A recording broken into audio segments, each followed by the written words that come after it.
The RRR film is reaching great heights and is being hugely celebrated by the people. What if I tell you that the movie is not fictional, but in fact both Ram and Bhim characters are inspired from a freedom fighter named Alluri Sita Ramaraju. This is a story of a sannyasi who made revolution in India's freedom struggle. Alluri Sita Ramaraju was born to Venkat Ramaraju and Narayanamma in Andhra Pradesh. His father was a man with immense self-respect and great love for freedom. He even once scolded Ramaraju for saluting the Britishers. We can say that his journey towards freedom fight started from his father. But unfortunately, his father died when he was just 8 years old. At the age of 15, he moved to Visakhapatnam, which was his mother's hometown. There, he often visited tribal areas and got to know the struggles of tribal people. Around the same time, he met Sita. He was madly in love with her. But a sudden death left him completely heartbroken. To keep the memory of Sita till his last breath, he added Sita to his name and became Alluri Sita Ramaraju. He was a highly spiritual person. Even though he was great in education, he was particularly interested in astrology, herbalism and horse riding until he became a sannyasi at the age of 18. After becoming a sannyasi, he went on a spiritual trip to Gangotri and Nasik. During this travel, he met a group of revolutionaries who inspired him to follow the path of revolution. Seeing the struggles being faced by the tribal people, he decided to build a movement for their independence. He started to organize and educate the tribal people about their rights and prepared them for a fight against the missionaries who tried to convert the tribal people, police and forest officials who tortured them in every possible way. Eventually, he settled down with the tribals in the Papi Hills of Godavari district, and the people of tribal villages started to see him as a guardian angel.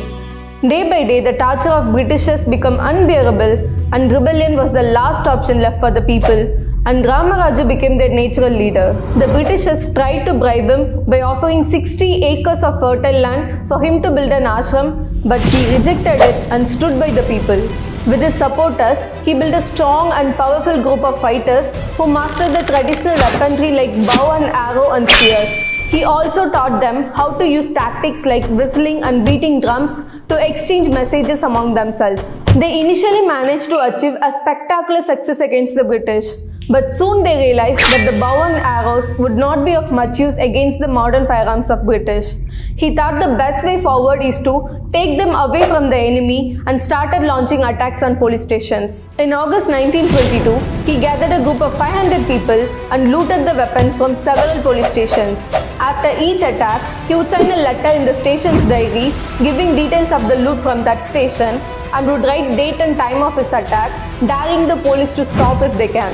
And he mastered the guerrilla warfare, which is the method of hiding and attacking, just like the climax of RRR movie. Because of this, the British struggled to deal with him.